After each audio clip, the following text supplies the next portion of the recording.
So, good afternoon from my side. It's my pleasure really to be the last one here speaking. And I want to provide you today some insights about the pioneering activities at ROBEL. I'm leading the team of automation at ROBEL, and 2 years ago it was decided that within the company we want to look into the future of how we could support our customers best in substituting simple activities that have to be done on the rail track. What I want to provide today is information why we are doing that, what we have achieved so far, so the first demonstrations that we have implemented, and finally what we are preparing to really providing showcases to our customers. So first of all, the 5 whys, and I guess all of you have heard them today, but I think it's worth to summarize them once again. What are the 5 whys that made ROBEL really stepping into the field of automation? First of all, and that was mentioned several times today, it's really about the bottlenecks of core stuff, and I purposely say core stuff. It's people that are not knowledgeable, they know what they're doing every day, and these people are drained off. The knowledge gets lost, and this is really a problem for our customers to really drive their business results. That's the number 1 item. Number 2, the track maintenance windows that we see get shorter and shorter. A lot of the work is going to night shifts, and that was also mentioned today, safety is uncompromised. So we really make sure that what's happening on track is really safe. Number 3, jobs have to be done right. Recently I joined a video conference with the DB, and they mentioned every 10th track maintenance service has to be reviewed because there are problems left.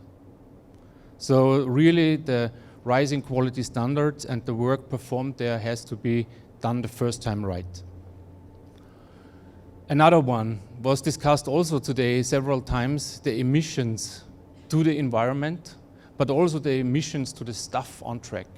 This is something that really has to be reduced over the years, and it's really a demand that we have to fulfill. Last but not least, it's about the cost. Talking to our customers, the ROIs have to be reduced, so the time frame you are willing to invest has to be reduced. Recently, I was on a conference, and if I look to the audience, the owners applying our systems, they're in the age between 55 and 65. And I'm wondering what makes them doing an investment for the upcoming 25 years. So we really have to have a look on that, how the investment pays back. And if you sum up these 5 whys, it's obvious automation is in any case a helpful tool and way to improve and to help with the 4 whys, or 5 whys. So our promise that we set for ourselves is really we want to deliver resource saving, and that's cost, and that is the people on track, reliable, so really solid solutions, and safe automated track maintenance solutions. This is the vision that we set for ourselves 2 years ago. And what I want to mention here is I just represent the work that was done at ROBEL. So there is a dedicated, passionate team that I am standing here and share what is the outcome. First of all, if we look into technology, looking into the group of people here, I think we all love technology. But this is not always the best solution coming from a purely technology-driven point of view. It's really, our promise is that we take technology that is available on the market, that is proven, and bring that competently together for an appropriate solution for our customers. That is really our credo. And I want to bring that down into a little bit more of a detail. First of all is, if it's coming to manipulators, we have decided to build our solutions on robotic systems. Why? Because there is a proven technology platform there, and it's easy to apply it to the problems on the track. We are using industrial PLC systems, so not inventing anything from a PLC side. And that is valid also for the protocols that we apply and on the interfaces that we apply. So we do not reinvent the wheel. We use what's there, what's good, what's proven. And last but not least, if it's coming to tools, we are also building our solutions on proven interface technologies. Okay, so a little bit a look on the portfolio. And the portfolio you can see here is dominated by two axes. The one is the technology demand, and the other one is really the customer value. And I try now to puzzle a little bit up how our structure is looking like. So first of all, we have built a technology platform that is, I would say, technology demanding. But if I look honestly into the mirror, I have to say the customer value just with this pure platform is rather low.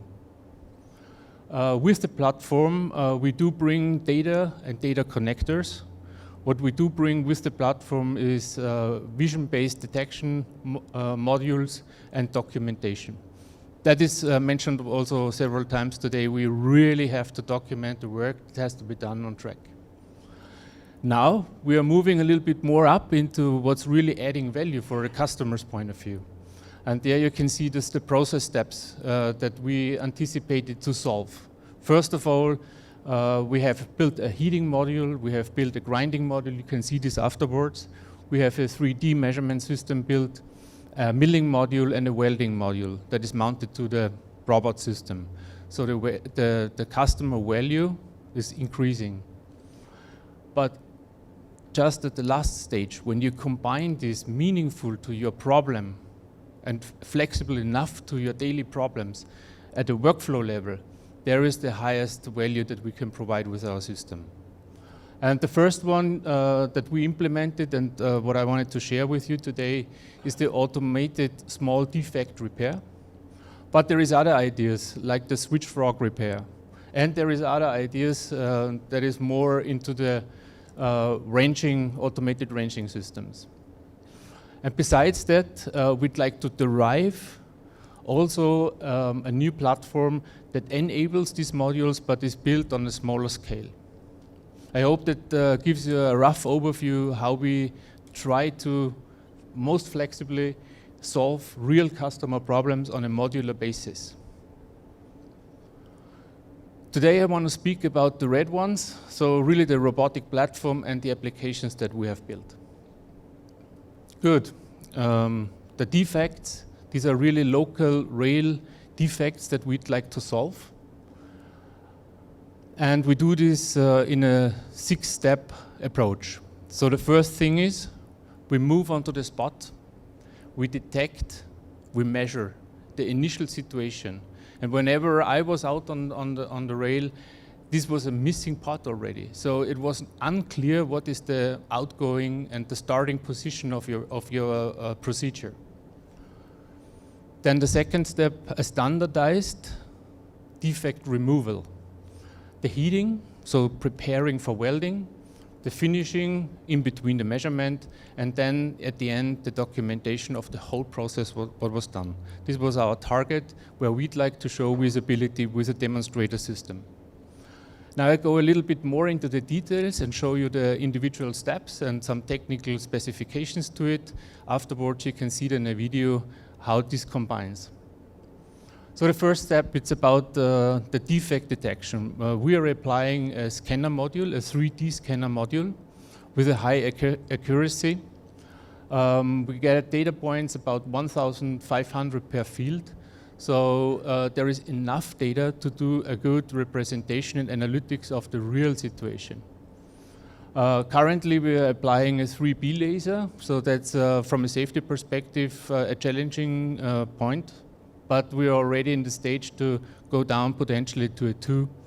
And that is also from a safety perspective then more easy to apply. Wavelengths 405 nanometers.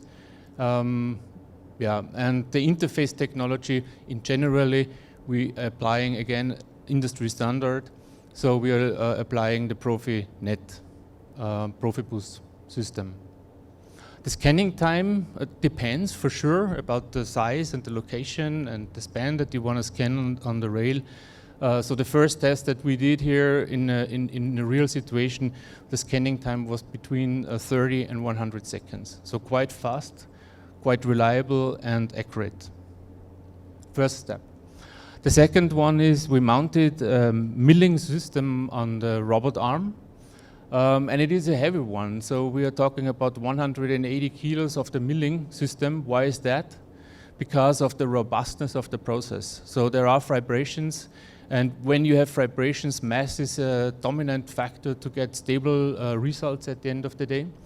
That does mean the robot system at the end of the day had to carry a force of 350 in extreme positions. So this is why we have really a strong arm in the system.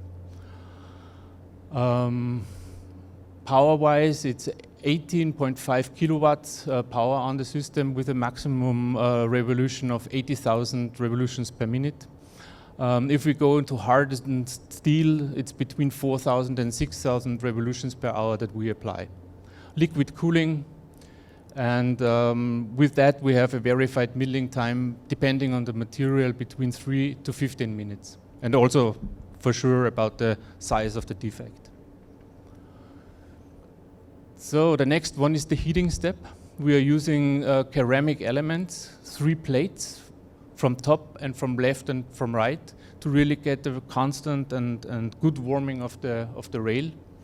12 kilowatt heating capacity, and the ceramic element itself gets a temperature up to 1000 degrees, so able to heat up the rail to 300 degrees Celsius, 300 to 400 degrees Celsius.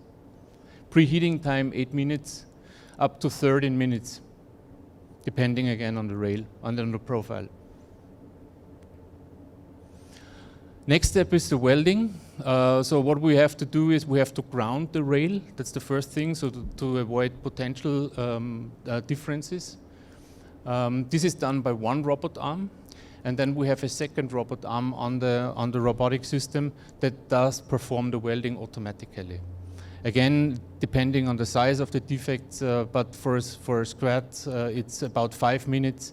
If it's a skid spot, we are almost there at 20 minutes plus. But this is fully automated, carried out. It's pre-analyzed. The measurement system tells exactly the layer structure that has to be applied via the welding.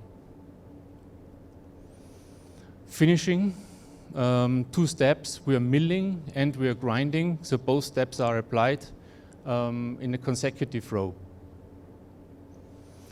Finally, quality control, so the final profile has to be ensured and documented. So all the process steps, all the geometrical parameters that we have achieved are really documented, and as we know from Plaza's side, we are able to put these data into the cloud so they are available for our partners. Good, so these were the individual steps. Now hopefully we played a video, and you can see now, and I try to speak to it, how it's really working.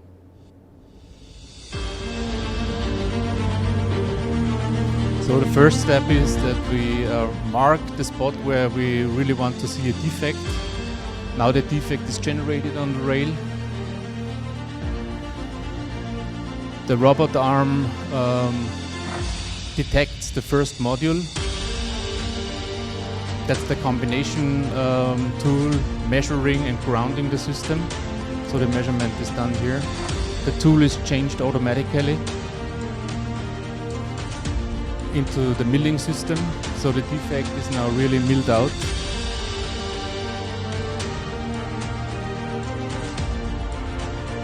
After the 5 minutes of process time, the tool is changed again to the heating. So the ceramic plates are going down to the rail, and with 1000 degrees Celsius on the plates, it's heating up the rails to 300 to 400 degrees.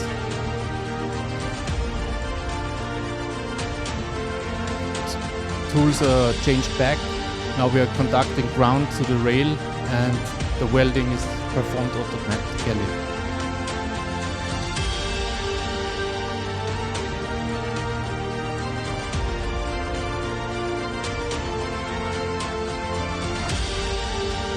Afterwards, the result is measured, so to calculate what the milling process and the finishing grinding process has to take off. That's now the finishing process. We just show here the milling, but there is a grinding process implemented as well.